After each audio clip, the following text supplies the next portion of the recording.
Olá, começa agora o JR Entrevista. E nosso convidado de hoje é o deputado federal Heitor Freire, do PSL do Ceará. Deputado, muito obrigado pela presença do senhor aqui com a gente. O senhor tem um mandato na Câmara dos Deputados muito ligado à área de segurança pública. E tem um projeto que já está dando o que falar, que é exatamente a construção de um presídio de segurança máxima longe, em uma ilha no Espírito Santo. Conta essa ideia melhor para a gente. Esse projeto, ele não é algo inviável, é algo que já deu certo em alguns países. Quando você lembra dos Estados Unidos, Alcatraz, ela deu certo nos Estados Unidos. Obviamente, era em uma ilha, ali por Nova York, onde os índices de criminalidade eram muito altos. E deu certo naquele tempo. Al Capone foi para lá, grandes bandidos, criminosos foram para lá e resolveu-se naquela época. Hoje nós temos presídios como esse na Noruega, que deu certo também. Na Rússia, claro, eles não têm uma ilha, mas eles colocam para a ponta da Rússia, na Sibéria, na área bem gelada. Nos Estados Unidos, esses grandes presídios que abrigam esses criminosos de alto nível, de alto porte, os líderes de facções, eles colocam nos desertos. E aqui no Brasil, são próximos a centros urbanos. Quando você olha lá mesmo no Ceará, esses presídios ficam próximos às cidades na região metropolitana, que tem uma economia muito ativa. Ou seja, a economia da bandidagem, ela continua sendo gerada, mesmo eles estando dentro dos presídios. E eles operam as suas facções de dentro dos presídios. Então, é algo que a gente tem como solucionar. Não é inviável, não é um projeto de lei que é apenas para causar polêmica, mas algo que tem como ser resolvido. Ou seja, nós temos uma ilha, que é a Ilha de Trindade, que pertence ao estado do Espírito Santo, fica mais ou menos mais ou menos, acho que é mil quilômetros de distância. 1.000 quilômetros da costa brasileira. Exatamente. É bem distante, né? É bem distante, mas pertence ao Brasil. É uma ilha que é habitada. Nós já temos uma base da Marinha lá. E aí, nessa ilha, nós temos como criar um presídio federal, onde esse presídio federal, ele vai ter as condições de abrigar todos esses criminosos, líderes de facções de alto porte, que vão ser vetados de ter qualquer contato com a população, e dessa forma a gente vai banir a criminalidade, porque hoje os crimes, e isso é fato, eles continuam comandando de dentro de presídios. Então, claro, em certos dias, em determinadas épocas do ano, pode vir um navio da costa de seus familiares que vão ser revistados de lá, que não vão levar celulares, que não vão levar drogas, que não vão levar armamentos escondidos, e eles vão poder visitar os seus familiares, mas no dia a dia não vão ter contato com celulares, no dia a dia não vão ter como continuar comandando as suas facções criminosas, porque nós temos que tratar facções criminosas como grupos terroristas. Eles não são apenas gangues, aquelas gangues de pichadores, não. São grupos terroristas. Lá no Ceará nós tivemos em 2019, na Amazônia também. Eles roubaram dinamite, estavam explodindo antenas de veículos de comunicação, explodindo viadutos. Quem faz isso aí não é uma ganguezinha, são grupos terroristas. Mas, deputado, eu entendo a necessidade que o senhor está explicando aqui para a gente, né, de isolar principalmente esses líderes dessas facções que se organizam dentro dos próprios presídios brasileiros. Só que hoje, cada preso já custa muito caro ao Estado, né? Se não me engano, cerca de 4 mil, 5 mil reais, dependendo da situação do presídio, por mês custa um presidiário, um detento. Na hora que a gente coloca a 1.000 quilômetros de distância da costa, fica mais caro por preso também, né? Seria um presídio de segurança máxima com operacionalmente bem mais caro que os presídios que a gente tem. Temos dinheiro para isso se a gente pensar que até hoje os presídios foram abandonados pelo Estado e por isso essas facções cresceram dentro deles? Hoje os presídios, eles, se você analisar, alguns que cabem 500 presos, hoje tem 10, 20 mil presos lá dentro. Não tem como se fazer uma reforma, não tem como tirar esses presos, onde colocar, é quase impossível. Hoje eles dominaram esses presídios. E outra coisa, dinheiro oriundo do crime organizado, ele pode ser utilizado para fazer. Então, hoje, o Ministério Público, as polícias, devido ao seu bom trabalho de operações, como nós tivemos aí a Lava Jato, recuperaram bilhões, se eu não me engano, foram 2,2 bilhões no último ano que foram recuperados aí do crime organizado. E esse dinheiro que será utilizado na construção e na manutenção desse presídio. Nós temos hoje um problema, nós temos como resolver. Eu apresento a solução financeira de onde esse dinheiro vem. Esse dinheiro não vem do pagador de impostos, esse dinheiro está vindo do crime organizado que está utilizando. Lá em Fortaleza foram presos, alguns anos atrás, 2 cabeças de uma determinada facção criminosa que moravam em um dos condomínios de luxos, que tinham carros de luxo, helicópteros. Ou seja, esse recurso ele poderia ter sido utilizado na manutenção e na construção desse presídio. Assim, nós desafogaríamos os presídios hoje que não cabem tanta gente. E não seriam desativados. Esses não seriam desativados. Continuam funcionando. Eles iriam ser utilizados com seu propósito, porque são presídios que cabem 1.000 presos. Hoje tem 20 mil presos. Eu já visitei um presídio e quando você anda, você vê barracas que eles mesmos fazem nos pátios. Ou seja, eles não estão dentro de celas. Os presídios hoje são acomodações em qualquer lugar, onde eles se organizam. Sai um, entra outro. Então, já é algo que é quase insolucionável. E o Estado perdeu essa guerra. Então, a gente tem que vir com algo novo. Uma prisão como essa, Alcatraz brasileira, que é uma ilha de Trindade. Nós construímos esse presídio federal de segurança máxima. Para quantos presos? Lá nós poderíamos colocar facilmente 1.000 presos. Que não acabaria com a superlotação no país. Não acabaria, mas nós iríamos tirar os cabeças, as lideranças dessas grandes facções, os grandes operadores dos crimes organizados, das facções criminosas, desses grupos terroristas. Nós íamos tirar de circulação, cortar o contato dele e assim a gente cortaria a raiz. Mas um novo líder pode surgir nesse presídio que ficou aqui ainda em operação, né? Mas aí é uma questão de ir tratando com relação do tempo. Hoje esses mesmos cabeças, eles continuam em operação, eles vão para os presídios e continuam comandando de lá. E a gente não tem como solucionar. Outra coisa, a gente tem como expandir, fazer um projeto arquitetônico.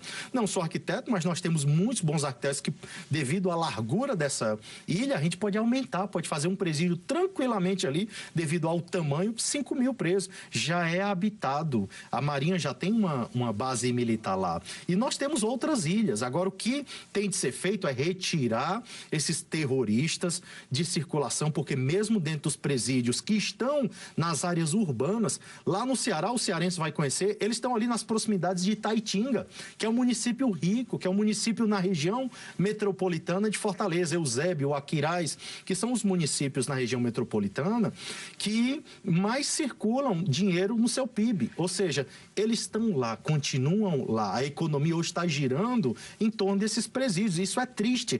Nós temos que resolver isso rápido e nós temos como resolver com esse presídio federal na Ilha de Trindade. E, deputado, até mesmo para evitar a criação de novas lideranças, que o problema seja perpetuado, né? Que se tente essa solução, mas, na verdade, ela não solucione. O senhor falou muito bem, registrou que é importante tratar esses grupos não como criminosos, mas como terroristas. Como está a legislação hoje, o que é possível mudar na Câmara? Eu, por sinal, tenho um projeto de lei que eu apresentei na época que o ministro da Justiça era o ex-ministro, o ex-juiz Sérgio Moro, na época do pacote anticrime, onde trata facções criminosas como grupo terroristas. Nós temos que aperfeiçoar essa lei. Hoje nós temos projetos de leis criando uma legislação antiterrorista e nós temos que aperfeiçoar, endurecer essa lei e facilitar a aplicabilidade dela, que as polícias tenham como aplicar e enquadrar esses faccionados, esses terroristas, na devida lei. O problema é que esse pessoal hoje é pego. Nós sabemos que são organizações criminosas porque quem está queimando ônibus, quem está destruindo viadutos com dinamites, antenas, quem está causando esse terror, porque a ideia de um grupo terrorista é causar o terror. Às vezes não é nem causar o dano em matança de pessoas, mas é causar o terror e o tremor nas pessoas. Então, aperfeiçoar a legislação de terrorismo também para se aplicar essas facções criminosas, e assim a gente endurece a lei, a gente vai tirar muitos de circulação por muito tempo. Obrigado, deputado. E um lembrete. Você pode assistir ao JR Entrevista na Record News às 10h40 da noite, no portal R7, no Play Plus, no Jornal da Record, no JR 24 horas, à 00:30 e também nas nossas redes sociais. E, deputado, o senhor também conversou recentemente com o ministro da Justiça e da Segurança Pública, Anderson Torres, sobre a questão das guardas municipais. O que é preciso mudar hoje, na visão do senhor?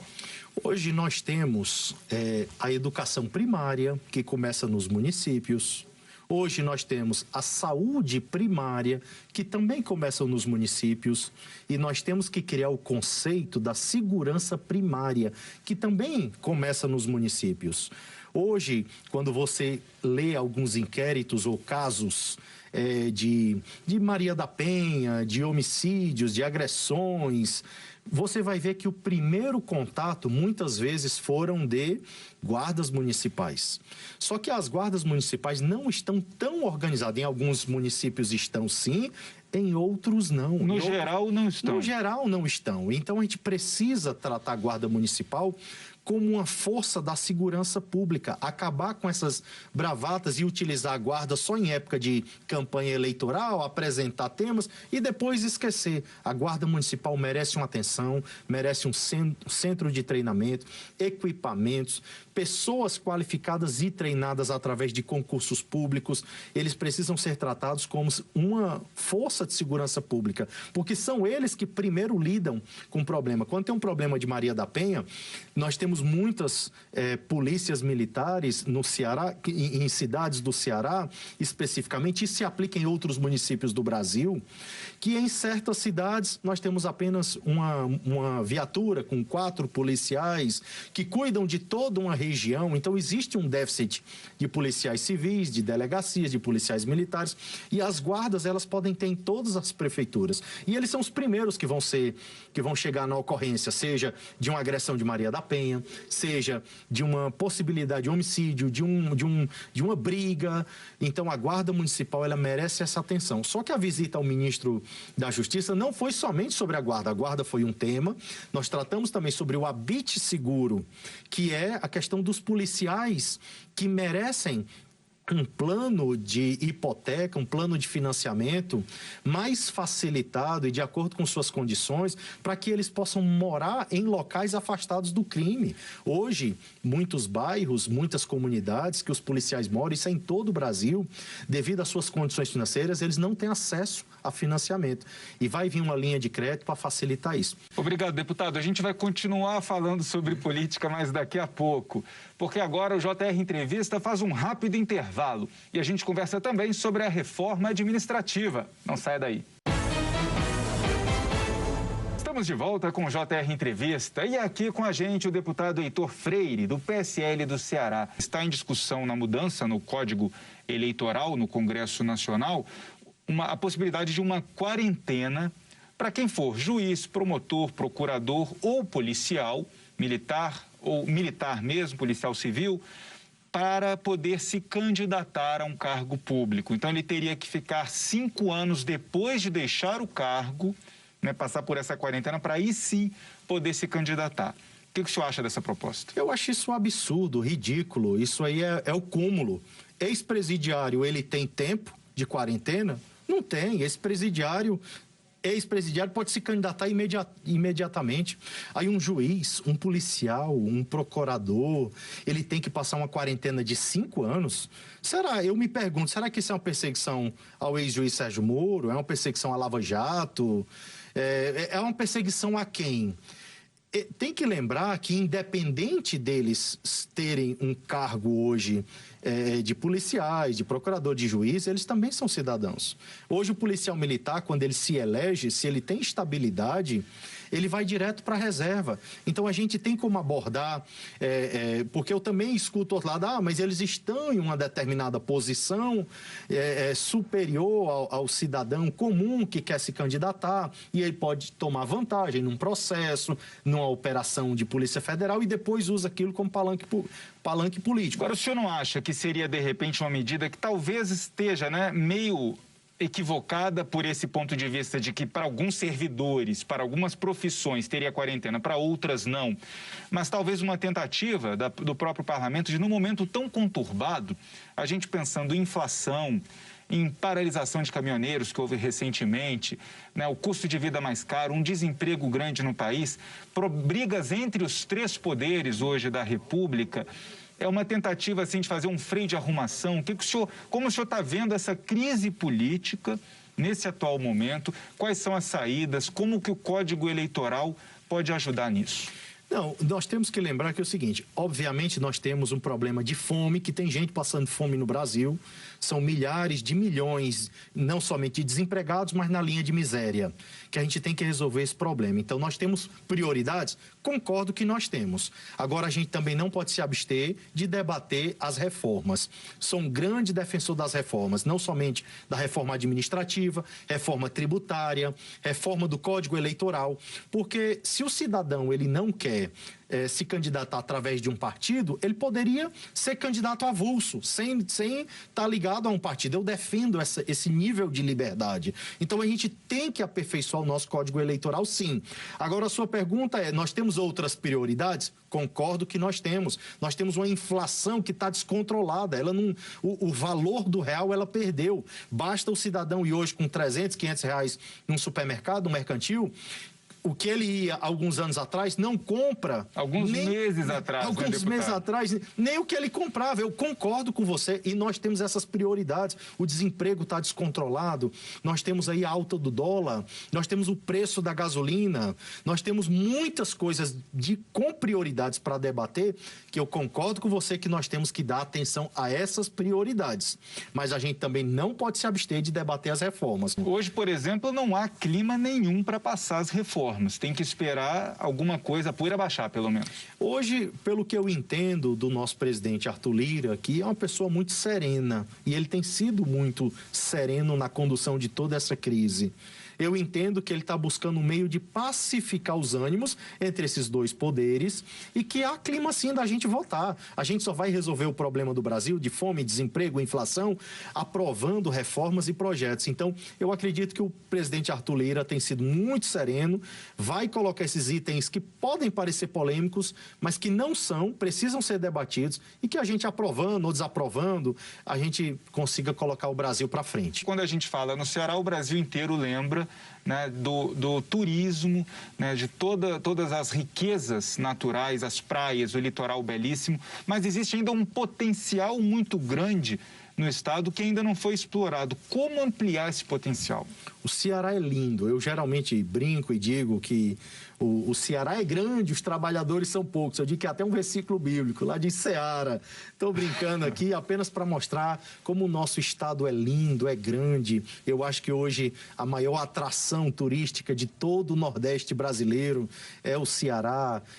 É um estado abençoado, de fato, uma beleza natural. Nós temos ali Jericoacoara, que pode ser a nossa grande Ibiza, mas precisa de organização, precisa de planejamento, precisa de infraestrutura, precisa de estudo, precisa de mais atrações. Não somente Jericoacoara, nós temos da ponta de Camusim até o interior de Capuí. Capuí é uma cidade de interior que faz divisa com o Rio Grande do Norte, lindo, uma cidade que não é explorada, natural. E nós temos outras cidades, Fortim, belíssima cidade. Falta infraestrutura. Falta infraestrutura. Aracati, Aquiraz, o Porto das Dunas, a própria cidade de Fortaleza, que nós temos ali a Praia do Futuro, com belíssimas barracas dentro da capital, a nossa beira-mar em Fortaleza, ou seja, Caucaia, o Icaraí em Caucaia, que sofreu muito com o avanço do mar, resolve-se com espigões, ou seja, infelizmente nós temos problemas, né? Eu esqueci de mencionar o Cumbuco, que fica ali também, outro local lindo, ou seja, o Ceará tem lindas praias,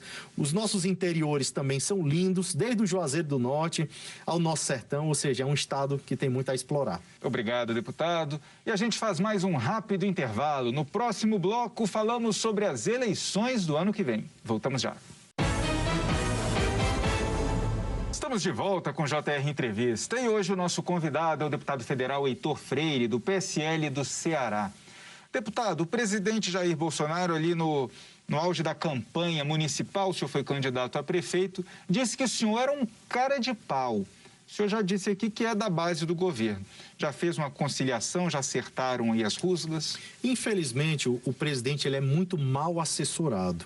É como a gente diz num bom cearense, ele emprenha pelos ouvidos. Ou seja, ele acredita no que as pessoas dizem para ele. Eu tenho alguns inimigos políticos que passaram informação errada para ele. A minha campanha, no caso para a prefeitura, não foi nada ligado ao presidente. E foram dizer para o presidente que eu tinha feito santinhos utilizando a imagem dele para pedir votos. E é mentira, aquilo ali foi um apoiador dele que também me apoiava, que colocou na imagem de uma rede social, do Facebook, colocou a imagem do presidente de um lado e a minha do outro. Então, assim, não teve nada a ver, passaram informação errada para o presidente. Aí ele disse, mas o cara é muito cara de pau, porque eu nem estou apoiando ele, que ele estava apoiando um outro candidato, que é meu amigo, que hoje nós vamos estar juntos aí nas próximas eleições de Fortaleza. E aí ele estava apoiando esse outro candidato e disse isso. Então, assim, ele emprenhou pelos ouvidos. Infelizmente, é muito mal assessorado. Eu geralmente digo que o nosso presidente é um homem bom e tem um coração bom. Agora, a assessoria dele é muito ruim. Você vê aí o que é que aconteceu nessa pandemia. O presidente podia ter feito um golaço, podia ter resolvido todos os problemas no Brasil, mas é muito mal assessorado. Muitos desses militares que hoje estão no governo não apoiaram o presidente quando ele era candidato a presidente, porque eu apoiei Bolsonaro quando ele não tinha nem 1% nas pesquisas. Tem espaço para ele voltar para o PSL nas eleições do ano que vem? Já seria junto com os assessores dele. Como eu disse, eu sou crítico à assessoria dele, muitos do que estão do lado deles é muita gente ruim, muita gente desqualificada, que nem apoiou ele, e assim que ele deixar o governo, mesmo que ele tenha outro mandato, vão esquecer e abandonar ele. Então, essa questão dele voltar ou não para o PSL, hoje existe a discussão, né, da fusão dos partidos, mas isso depende mais dele, claro, da diretoria. Eu sou apenas um membro do partido, Diretório Nacional, a palavra não é minha, mas o nosso presidente, Luciano Bivar, é um homem muito bom, sereno, inteligente. Ele é um estrategista, juntamente com o vice-presidente Rueda. Eles, obviamente, analisam todo o cenário e sabem o melhor caminho. E eu vou seguir o que o partido orientar, o que os meus líderes partidários orientarem. Mas essa questão eu deixo para a Nacional resolver. Mas até onde eu sei, era uma questão do presidente, porque ele queria o controle do partido e não existe essa dele ter o controle. Ele é o presidente da nação, ele já tem um controle do país, ele não pode ter o controle de tudo. Então, eu não sei se essa vinda dele é viável nos dias de hoje, nesse momento atual, mas isso aí vai depender dele e, obviamente, da nossa direção. Eu, pessoalmente, sigo os meus líderes partidários. Muito obrigado pela entrevista, deputado.